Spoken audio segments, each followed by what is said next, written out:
I was born and raised in Dandora. We were called fish girls because tulikuwa tunazibeba kwa ndoo. So ukibeba fish kwa ndoo because they are big, you can literally see what someone is carrying. For me, always nilikuwa na feel hapana, my mom is too much, ananichukia.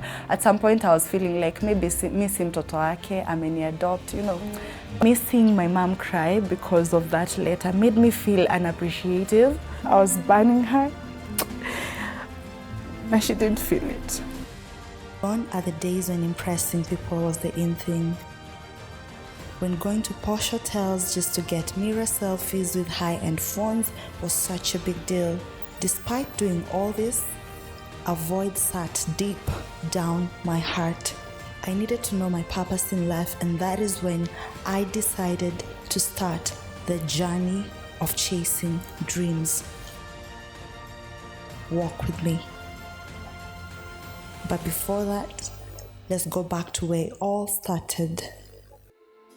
After we buried my mom, when we came back from the burial, I noticed some things were changing in me. I was going through a roller coaster of emotions, and I didn't know how to deal with it. So some of the things that I started doing were like involving myself in alcoholism. I started drinking. Now the intake I was putting in wasn't like, you know, ilikuwa kulewa ile serious. We used to have something called the cocktail nights at work. What used to happen during these nights is clients were allowed to come into the salon very late so that we can make, you know, those people who are at work, they didn't have time to come to the salon and what have you, they were allowed to come in late. So they would come even as late as 8. You start working on them and doing and many other services. So by the time you're done, unapata time imeenda. So it's around 1 a.m., 2 a.m.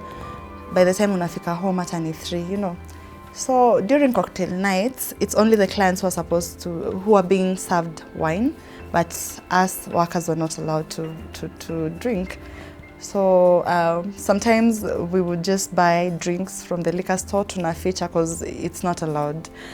Unapata unalewa. By the time you're done with the last client, because you have to wait for each other, because mkimaliza kazi, what our boss used to do, the manager used to order a cab for us, inatupeleka nyumbani, and it wasn't at one cab a person, no. They would take one cab and put multiple people inside, inaenda ikiwa drop. So they will start with people who lived closer to the work, wanaenda wakidrop. So most of the times unapata mimi ndo nilikuwa na drop wa mwisho because I lived on the other side from where our working place was.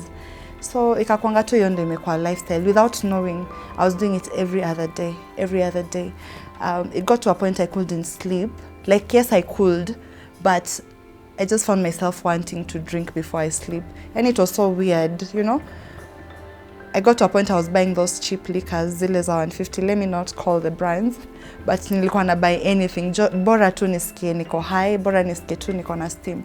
Because that helped me postpone the stress, because many people think alcohol malizes your stress, but ukweli ni haimalizi, it only postpones. So unakunywa, the next morning when you now become sober, unapata, you start thinking about it again.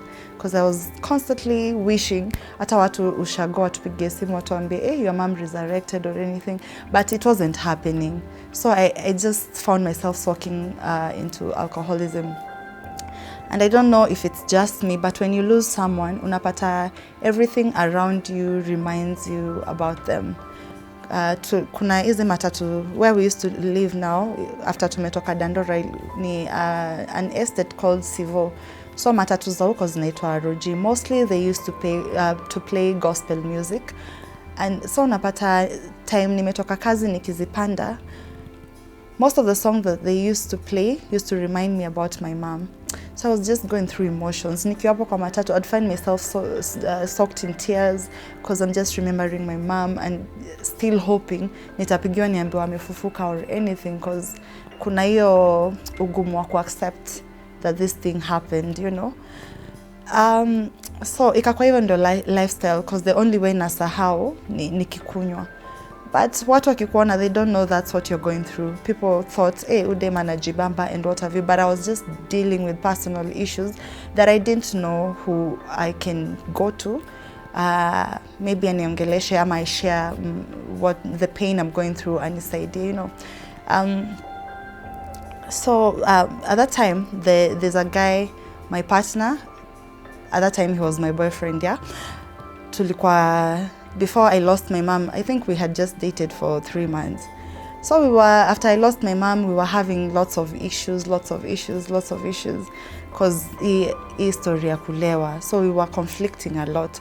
And I remember he once came and told me, I have talked to my pastor. I didn't even know he had a pastor. And we had issues, it pushed him to go to a pastor to seek counsel. Akaniambia, would you mind tuende tu uonge na yeye and what have you. So when I went to see this pastor, I remember he started talking to us.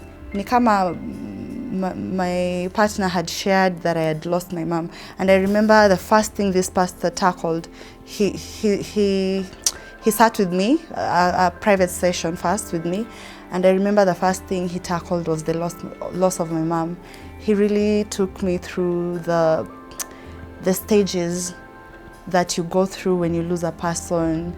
And I remember in that office I cried my heart out. I spoke everything that I had no one to tell about, everything that I went through, everything I was going through, I shared with this pastor, and he really encouraged me, he counseled me, and I felt refreshed. That was the first time that I really talked to someone about the loss of my mom, and I felt relief.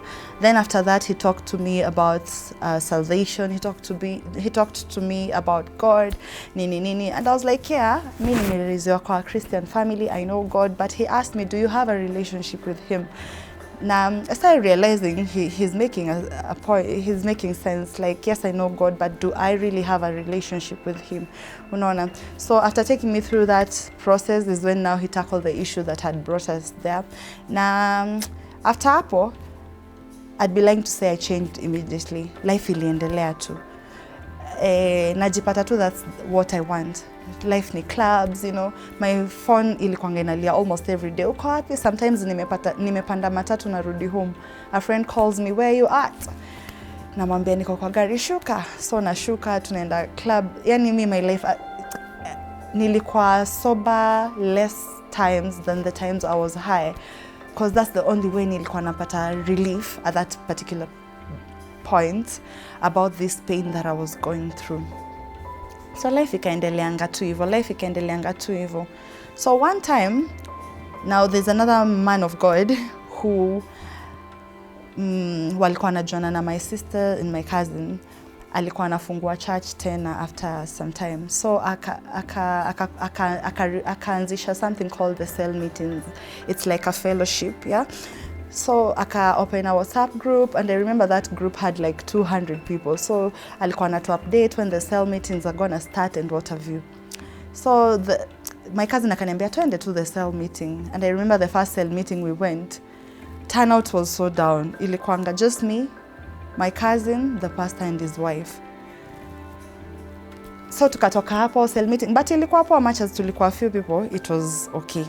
Kutoka hapo, the next Saturday, nikienda home nilikuwa najiuliza mbona WhatsApp group watu ni wengi but hawaja turn out. So I started feeling sorry for this man of God. So nikiitwa na mabeshte tuende club juu cell meeting ni sato. Mimi na feel huruma, niko like ndakuja maybe after nimeenda cell meeting. So mimi I thought I'm going to the cell meetings because I'm feeling sorry for this man of God, as in nataka wase wa turn out kwa fellowship yake. Little did I know God was using this situation to draw me closer to him, to turn my life around. Juu ikafika time sasa cell meeting imegrow, watu wanakuja wengi. But nikakaa siku moja nikajiuliza, if I was doing it because nasikililia man of God huruma, why am I not stopping, you know, because unapata friends wananipigia. So I have to make a decision, niende fellowship ama niende club, and I would just make the choice of going to the fellowship. Ndio nika realize kumbe all this while venye tumekuwa naenda cell meeting, God has been working in me. So the first thing that changed is nilianza kufeel staki life ya club. Nilikuwa naanza zile morals sasa mamangu ali instill in me as a kid zikaanza kurudi. Naanza kufikiria angekuwa, would she be happy to see me do all these things? Yani unajua umekuwa reckless, haujali, uko tu, you know. Most of the times your breath iko mbaya because you're smelling mavitu za jana, you know, ma hangovers, nini, headache. I was like, you're not even focused, you know. So hiyo cell meeting God akaitumia because I think God alitumia situation ndio anirudishe back in line. So I did not stop drinking, but I stopped going to the club. So lifestyle ikaanza kuchange pole pole. Naenda fellowship, but nikirudi kwa nyumba mimi napitia kwa Wines and Spirit na by kama nikakota kangu. Naenda kwa nyumba, I drink it while I'm even praising and worshiping God hapo tu kwa bedroom peke yangu mpaka nalala. Ikaendelea hivyo. It was like a journey, you know. It was like I didn't just stop it. Ilikuwa kitu nilikuwa naenda nikiacha pole pole, and I didn't know. So it fika the point pia nikaanza kufeel I don't want this. Yani nikisikia hata harufu ya alcohol na feel sometimes I get that craving, but I can't. Ama hata nikikunywa kikombe moja kuisha mimi. Unlike before when my friends used to call me a guzzler cause manze life ilikuwa imechange. Nikarealize hiyo sio life nilikuwa nataka, and I had to really sit down na nijifikirie nijue what I want in life, you know. Nikaamua it's wise that I focus on my dreams, nizi chase, because I had a dream and I really needed to focus on it because it's something that God had really placed in my heart. Na itaniuma nikiona sija try hata kuichase, you know. It's better to try than it fails than knowing you never tried, as in, you know. So I used this opportunity to pray more and ask God to help me discover my dreams and what have you. So I was praying, I kept on praying, and for sure I can say God is a faithful God, for He redirected me. He helped me know what I want to do. And that is when I decided to start this journey again, because it is something that I wanted to do but took a break because of all those things that were going on with me. And yeah, that is when I decided to start this journey.